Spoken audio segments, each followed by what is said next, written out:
কি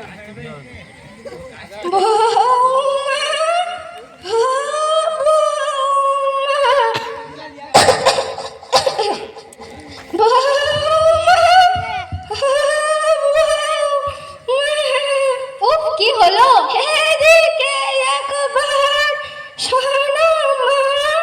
আর ভালো লাগে না, সকাল না হতে হতে এই শাকচুনি বুড়িটা ডাকাডাকি শুরু করে হচ্ছে।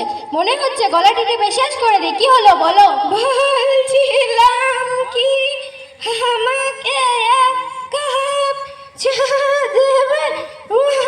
এই সাত সকালে বুড়ির ড্রামা শুরু হয়ে গেল। একটু যে ঘুম থেকে উঠে ইনস্টাগ্রামে রিলস দেখবো সেটার উপায় নেই এই বুড়ি চালাই। 11টা না বাজতে বাজতে চা খাওয়ার তাড়াতাড়ি শুরু হয়ে গেল। এই বুড়িকে নিয়ে আর পারলাম না।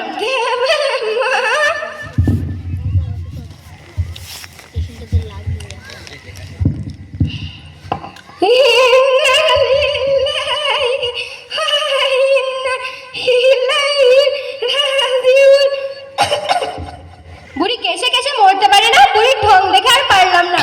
এবারে কি হবে? ঘোড়ার ডিম হবে। দিয়েছো তো সংসারে একটা জিনিস নষ্ট করে। এবার থেকে ঘরের সমস্ত কাজ তুমি করবে, যেমন ঘর ঝাড় দেওয়া, ঘর মোছা, কাপড় ধোয়া, বাসন মাজা সব তুমি করবে। আল্লাহ, তুমি আমাকে কেন দুনিয়ায় রেখেছো? আমাকে তুলে নাও আল্লাহ, আমার আর বয়ের অত্যাচার সহ্য হচ্ছে না আল্লাহ। বোমা, ও বোমা, আমার খুব কষ্ট হচ্ছে, এক গ্লাস পানি দেবে মা? শুধু পানি দেবো না, পানির সঙ্গে বিষও মিশিয়ে দেবো, যাতে আমারও কষ্ট কম হয়ে যায়। হে আল্লাহ, তুমি আমাকে শাকচুন্নি বোমার হাত থেকে হেফাজত রেখো মাবুদ। এই নাও। সায়ন, বেটা সায়ন। জি আম্মি বলেন। তুই এসেছিস বেটা? বলছিলাম আমার রাতে খুব ঠান্ডা লাগে, একটা কম্বল এনে দিবি বেটা? ঠিক আছে, আমি অফিস থেকে ফেরার সময় আপনার জন্য একটা নতুন চাদর নিয়ে আসবো ইনশাল্লাহ। আপনি একটু এদিকে আসুন তো। কি হয়েছে আফসানা বলো। আমি আপনার আদরের স্ত্রী, আপনি আমার জন্য নতুন চাদর এনে দেবেন এবং আমি আম্মির জন্য পুরানো চাদরটা দিয়ে আসছি। আরে আফসানা, তুমি জানো না নবী করিম সাল্লাল্লাহু আলাইহি ওয়াসাল্লাম বলেছেন, আল জান্নাতু আহতা আবদা মিন উম্মাহ, অর্থাৎ মায়ের পায়ের তলায় জান্নাত। আর মা তো শুধুমাত্র একটা চাদর চেয়েছে। আজ চাদর চেয়েছে, কাল নতুন তো কিছু চাইতে পারে। আর নতুন জিনিস তো আমারই দরকার, কেননা আমার বাড়িতে নতুন কুটুম আছে। আর মায়ের জন্য যদি এত খরচ করো তাহলে আমাকে বাপের বাড়ি রেখে এসো। আমি তো খুব মুসিবতে পড়ে গেলাম। ঠিক আছে আফসানা, তুমি আমায় ওই পুরানো চাদরটা দাও, আমি আম্মিকে দিয়ে আসছি। এই নাও আম্মি চাদর। এটা হয়ে গেলে তোর মা ফোনটা যায় না।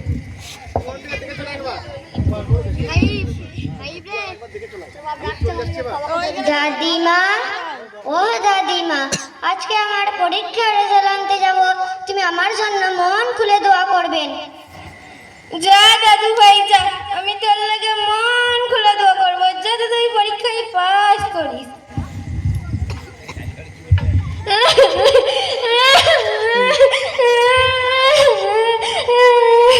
বেটি বাঁচা, তোকে আর কি বলবো, তোর ভাবি আমাকে বাড়ি থেকে বার করে দিয়েছে। ভাই কিছু বললো না?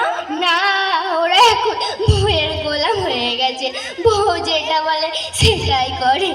আজকালকার দুনিয়াতে বাবা মার কোনো কদর নেই।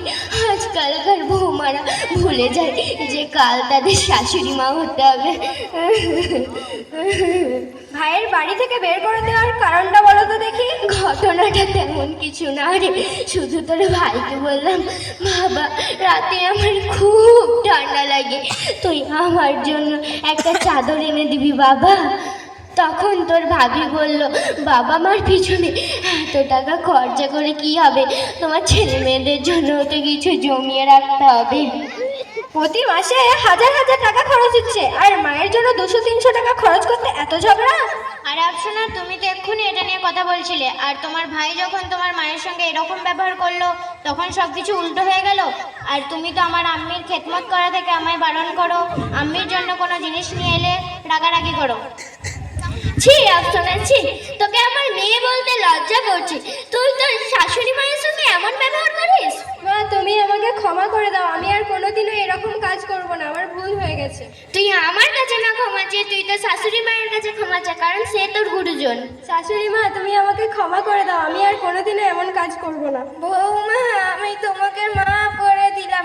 হে আল্লাহ, তুমি আমাকে বৌমাকে নেকদার বানাও। আমরা সকলেই বাড়িতে শান্তি আনবো, সুখ আনবো, আপোষের মধ্যে মিলামিশা রাখবো, স্বামী স্ত্রী ভালো ব্যবহার করব, আপোষের মধ্যে ঝগড়া করব না, শান্তি আনবো তো ইনশাআল্লাহ। আসসালামু আলাইকুম।